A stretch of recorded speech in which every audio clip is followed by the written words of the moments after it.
بہت کم لوگ ایسے ہوتے ہیں جو تاریخ کا دائرہ بدل دیتے ہیں، اور ایسے لوگ تو اور بھی کم ہوتے ہیں جو دنیا کا نقشہ بدل کے رکھ دیتے ہیں، اور ایسا کوئی ہوتا ہے جو ایک نئی مملکت قائم کر دے۔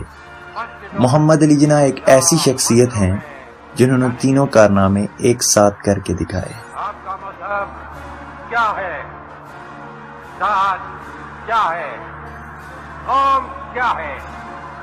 اس کا حکومت کے معاملات سے کوئی تعلق نہیں۔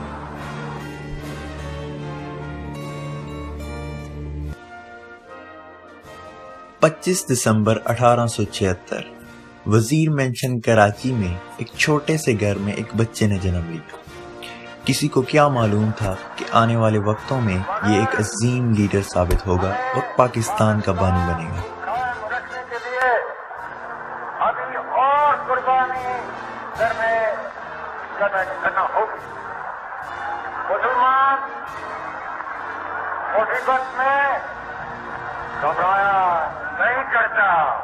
جی ہاں، ہم بات کر رہے ہیں قائد اعظم محمد علی جناح کی۔ قائد اعظم محمد علی جناح کراچی میں 25 دسمبر 1876 کو پیدا ہوئے، جو اس وقت بمبئی کا حصہ ہوا کرتا تھا۔ جناح کا تعلق ایک متوسط گھرانے سے تھا۔ ان کے والد ایک تاجر تھے۔ جناح کا اپنے بہن بھائیوں میں دوسرا نمبر تھا۔ ان کے 3 بھائی اور 3 بہنیں تھیں۔ بہنوں کا نام فاطمہ، مریم، شیرین، جبکہ بھائیوں کا نام احمد علی، رحمت علی اور بندے علی تھا۔ آپ کے والد کا نام پوجا جناح تھا اور آپ کی والدہ کا نام میٹھی بائی تھا۔ ان کے والدین گجراتی زبان بولتے تھے، جبکہ بچے انگریزی زبان بولنے لگے تھے۔ لڑکپن میں جناح اپنی خالہ کے ہاں کافی عرصہ رہے، جہاں وہ ایک پرائمری اسکول میں پڑھے۔ بعد میں انہوں نے cathedral and John Connon school سے تعلیم حاصل کی۔ کراچی میں وہ سندھ مدرسۃ الاسلام اور کرسچن مشنری سوسائٹی اسکول میں داخل رہے۔ انہوں نے میٹرک جامعہ بمبئی کے ہائی اسکول سے کیا۔ قائد اعظم اپنے لڑکپن میں پولیس اسٹیشن میں قانونی کارروائیاں بھی دیکھا کرتے تھے۔ آپ ہر بات میں سچ کا ساتھ دیتے اور بزرگوں کی صحبت اختیار کرتے تھے۔ آپ اپنے والد کی مرضی سے ایک برطانیہ کمپنی میں نوکری کرنے لگے۔ اس سے قبل قائد اعظم کی والدہ نے خواہش ظاہر کی کہ میں آپ کی شادی کروانا چاہتی ہوں، اور یوں قائد اعظم کی شادی ایمی بائی سے ہو گئی، اور پھر وہ 1893 کو لندن روانہ ہو گئے۔ پر آپ کی شادی زیادہ دیر نہ چل سکی، اور آپ کی شادی کے کچھ ہی مہینوں بعد آپ کی بیوی انتقال کر گئی۔ نوکری کرنے کے باوجود بھی آپ کو مزید پڑھنا تھا، اور پھر آپ نے نوکری چھوڑ دی اور قانون کی پڑھائی شروع کر دی، اور اس دوران ان کی والدہ بھی انتقال کر گئی۔ اس کے بعد آپ نے اور محنت شروع کر دی۔ قائد اعظم بہت ہی حاضر دماغ تھے، اور جب قائد اعظم لندن یونیورسٹی میں تعلیم حاصل کر رہے تھے تو ایک پروفیسر پیٹر ان سے بہت نفرت کرتا تھا۔ ایک دن پیٹر ڈائننگ روم میں لنچ کر رہا تھا تو جناح بھی اپنی ٹرے لے کے اس میز پر بیٹھ گئے۔ پروفیسر کو اچھا نہ لگا اور اس نے کہا، کیا آپ کو نہیں پتا کہ ایک پرندہ اور سور ساتھ بیٹھ کر کھانا نہیں کھا سکتے؟ جناح نے جواب دیا کہ پریشان مت ہو، I should fly on another table۔ مطلب میں یہاں سے اڑ کر دوسری میز پر چلا جاتا ہوں۔ اس پر پروفیسر کو بہت غصہ آیا۔ اپنے طالب علمی کے دور میں وہ دیگر کئی ہندوستانی رہنماؤں کی طرح برطانوی روشن خیالی سے متاثر ہوئے۔ اس سیاسی رجحان میں جمہوری، قومیت اور تعمیری سیاست بھی شامل تھی۔ اس دوران آپ دیگر ہندوستانی طلباء کے ساتھ مل کر برطانوی پارلیمنٹ کے انتخابات میں سرگرمی کا مظاہرہ کیا۔ ان سرگرمیوں کا اثر یہ ہوا کہ جناح وقت کے ساتھ ساتھ ہندوستان کی آئین ساز خود مختار حکومت کے نظریے کے حامی ہو گئے، اور آپ نے ہندوستانیوں کے خلاف برطانوی گوروں کے حد تک امیز اور امتیازی سلوک کی مذمت کی۔ مغربی دنیا نے نہ صرف جناح کی سیاست کو متاثر کیا، بلکہ نجی زندگی میں بھی وہ مغربی لباس سے بھی متاثر تھے۔ وہ تمام زندگی عام لوگوں میں آتے ہوئے اپنے لباس کا خیال رکھتے تھے، اور ان کے پاس 200 کے قریب سوٹ تھے، اور بطور بیرسٹر وہ اس بات پر فخر کرتے تھے کہ انہوں نے کبھی بھی ایک ہی ریشمی ٹائی دوبارہ استعمال نہیں کی۔ اور جب انہیں اپنے والد کی جانب سے ایک سخت خط موصول ہوا، اس خط میں واپسی کا کہا گیا کیونکہ والد کاروبار میں خسارے کے سبب ان کے اخراجات اٹھانے کے قابل نہ تھے۔ 1895 میں 19 سال کی عمر میں وہ برطانیہ میں سب سے کم عمر بار کہلانے والے پہلے ہندوستانی بنے۔ وہ جب کراچی واپس لوٹے تو انہوں نے کراچی میں مختصر عرصہ قیام کیا، پھر وہ بمبئی چلے گئے۔ 20 سال کی عمر میں جناح نے بمبئی میں وکالت کی مشق شروع کی۔ وہ اس وقت شہر کے واحد مسلم بیرسٹر تھے۔ ان کی وکالت کے ابتدائی 3 سال 1897 سے 1900 کچھ خاص نہیں تھے۔ سال 1900 میں بمبئی کے پریزیڈنسی مجسٹریٹ پی ایچ دستور کی نشست وقتی طور پر خالی تھی اور اس نشست کو بطور قائم مقام حاصل کرنے میں جناح کامیاب ٹھہرے۔ 6 ماہ اس عہدے پر فائز رہنے کے بعد جناح کو 1500 روپے ماہانہ تنخواہ کی مستقل حیثیت ملی۔ جناح نے یہ کہہ کر اس کو ٹھکرا دیا کہ وہ روزانہ 1500 روپے کمانا چاہتے ہیں۔ جناح کو اپنے آپ پر ناقابل یقین حد تک اعتماد تھا۔ انہوں نے یہ بات اس واقعے کی تناظر میں کہی جب ایک دن کسی جج نے غصے میں جناح کو کہا کہ مسٹر جناح، یاد رکھو کہ تم کسی 3rd کلاس مجسٹریٹ سے مخاطب نہیں ہو۔ جناح نے جواب دیا، جناب والا، مجھے بھی اجازت دیجیے کہ میں آپ کو خبردار کروں کہ آپ بھی کسی 3rd کلاس وکیل سے مخاطب نہیں ہیں۔ جناح 1920 کے ابتدائی برسوں تک وکالت کی مشق کرنے میں مصروف رہے تھے، لیکن وہ سیاست میں بھی دلچسپی لیتے تھے۔ جناح نے دسمبر 1904 میں بمبئی میں کانگریس کی 20ویں سالانہ اجلاس میں شرکت کر کے اپنی سیاسی زندگی کا آغاز کیا۔ ان کا شمار کانگریس کے ان اراکین میں ہوتا تھا جو ہندو مسلم اتحاد کے حامی تھے۔ 1906 میں جناح نے آل انڈیا کانگریس میں شمولیت اختیار کی، جو کہ اس وقت ہندوستان کی سب سے بڑی سیاسی جماعت تھی۔ پھر مہاتما گاندھی کی ہندو پرست پالیسیوں نے جناح کو کانگریس چھوڑنے پر مجبور کیا۔ 1906 میں جناح نے نواب سلیم اللہ کے گھر بننے والی مسلم لیگ میں بھی شمولیت اختیار نہیں کی۔ اس کی وجہ یہ تھی کہ مسلم لیگ ہندوستان میں صرف مسلمانوں کی نمائندہ جماعت تھی۔ بالآخر 1913 میں قائد اعظم نے مسلم لیگ میں شمولیت اختیار کر لی۔ مسلم لیگ اور کانگریس کے درمیان ہونے والے معاہدے میثاق لکھنؤ کو مرتب دینے والے بھی جناح ہی تھے۔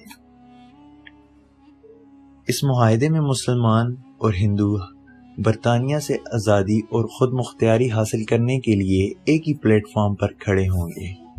1918 میں جناح نے خود سے 25 سال کم عمر رتن بائی سے شادی کی۔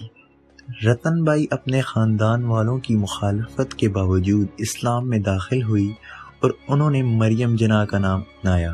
ان کی واحد اولاد جو بیٹی دینا واڈیا تھی 15 اگست 1919 کو پیدا ہوئی اور 1929 میں جناح کی دوسری بیوی کا بھی انتقال ہو گیا اور فاطمہ جناح ان کا اور ان کی بیٹی کا دیکھ بھال کرنے لگی۔ محمد علی جناح نے مارچ 1929 میں نہرو رپورٹ کے جواب میں دہلی میں ہونے والے آل انڈیا مسلم لیگ کے اجلاس میں 14 نکات پیش کیے۔ یہ نکات ایک آزاد ریاست کا تصور تھا جس میں تمام مذہب کو برابری کے حقوق حاصل ہوں۔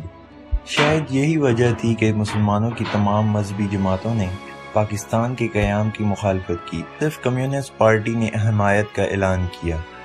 پھر ایک ایسا واقعہ رونما ہوا کہ آزادی کے ایسے مجاہد جناح نے مسلم لیگ کے لیڈروں میں اختلاف پیدا ہونے کی وجہ سے برطانیہ جانے کا فیصلہ کیا۔ پھر مسلم رہنماؤں کی سرتور کوششوں کی وجہ سے 1934 میں جناح نے ہندوستان واپس لوٹ آئے۔ ان مسلمان لیڈروں میں سیر فہرست علامہ اقبال تھے۔ انہوں نے اپنے ایک خط میں لکھا، برطانوی ہند میں اس وقت صرف آپ ہی ایسے لیڈر ہیں جن کی رہنمائی حاصل کرنے کا حق پوری ملت اسلامیہ کو حاصل ہے۔ پھر جناح 1940 میں قرارداد پاکستان کی روشنی میں مسلمانوں کی علیحدہ مملکت کی کوشش میں مصروف ہو گئے۔ 1946 کے انتخابات میں مسلم لیگ نے مسلمانوں کی بیشتر نشستوں پر کامیابی حاصل کی۔ محمد علی جناح نے پاکستان کے قیام کے لیے براہ راست جدوجہد شروع کر دی اور انہوں نے 2 قومی نظریے کا اعلان کر دیا۔ اس وجہ سے کانگریس کے ہندوؤں کو ایک اور دھچکا لگا۔ اور ہندو مسلمانوں کے خلاف فساد کرنے لگے۔ مسلمانوں کو طرح طرح کا نقصان اٹھانا پڑا، مسلمانوں کو جمع جماعت کاروبار سے ہاتھ دھونا پڑا اور بہت سے لوگ ملازمتوں سے فارغ کر دیے گئے۔ پھر یہ بات کھل کر سامنے آ گئی کہ ہندو مسلمانوں کو غلام بنا کر رکھنا چاہتے ہیں۔ سیاسی چپلش اور فساد کا نتیجہ یہ نکلا کہ بھارت اور پاکستان دنیا کے نقشے پر دو الگ الگ مملکت کی صورت میں نمودار ہو گئے۔ السلام علیکم۔ پاکستان براڈ کاسٹنگ سروس، ہم لاہور سے بول رہے ہیں۔ 13 اور 14 اگست سن 47 عیسوی کی درمیانی رات 12 بجے ہے۔ طلوع صبح آزادی۔ السلام علیکم بھائیوں اور بہنوں، پاکستان حاصل کرنے کے لیے ہم نے بہت قربانی کی ہے، مگر ہمیں پاکستان کو قائم رکھنے کے لیے ابھی اور قربانی کرنا ہوگی۔ مسلمان مصیبت میں گھبرایا نہیں کرتا۔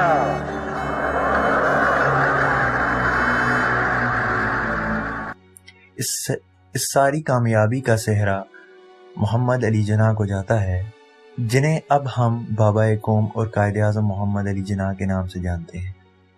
15 اگست 1947 کو قائد اعظم محمد علی جناح پاکستان کے پہلے گورنر جنرل کے عہدے پر فائز ہو گئے، لیکن اس طویل جدوجہد نے قائد اعظم کی جسمانی صحت کو نڈال کر دیا۔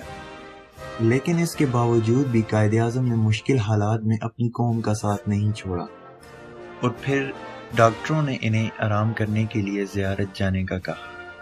کچھ دن آرام کرنے کے بعد قائد اعظم واپس کراچی آ گئے، اور حیرت کی بات تو یہ ہے ایئرپورٹ سے گورنر جنرل ہاؤس جانے کے دوران ان کی ایمبولینس خراب ہو گئی، اور پھر فاطمہ جناح جو ان کے ساتھ موجود تھی انہوں نے دوسری ایمبولینس کا انتظام کیا، اور بہت ہی مشکل سے وہ گورنر جنرل ہاؤس پہنچے، اور بالآخر یہ عظیم لیڈر 11 ستمبر 1948 کو اپنے بے شمار چاہنے والوں کو سوگوار چھوڑ گیا۔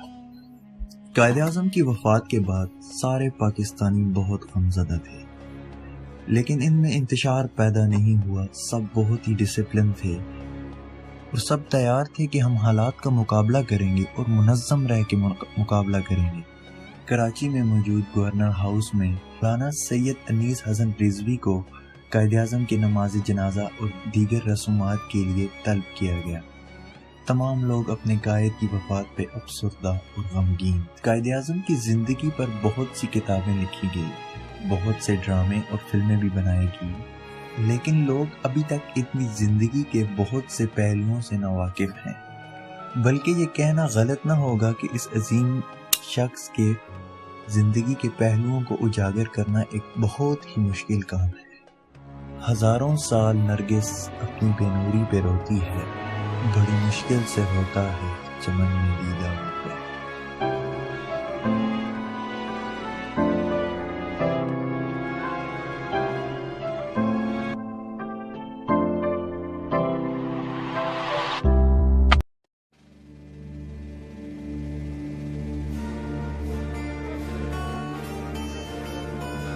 بہت کم لوگ ایسے ہوتے ہیں جو تاریخ کا دائرہ بدل دیتے ہیں، اور ایسے لوگ تو اور بھی کم ہوتے ہیں جو دنیا کا نقشہ بدل کے رکھ دیتے ہیں، اور ایسا کوئی ہوتا ہے جو ایک نئی مملکت قائم کر دے۔ محمد علی جناح ایک ایسی شخصیت ہیں جنہوں نے تینوں کارنامے ایک ساتھ کر کے دکھائے۔ آپ کا مذہب کیا ہے؟ ذات کیا ہے؟ قوم کیا ہے؟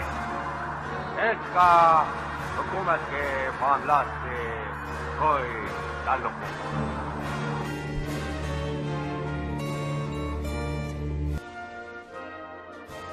25 دسمبر 1876 وزیر مینشن کراچی میں ایک چھوٹے سے گھر میں ایک بچے نے جنم لیا۔ کسی کو کیا معلوم تھا کہ آنے والے وقتوں میں یہ ایک عظیم لیڈر ثابت ہوگا اور پاکستان کا بانی بنے گا۔ قائم رکھنے کے لیے ابھی اور قربانی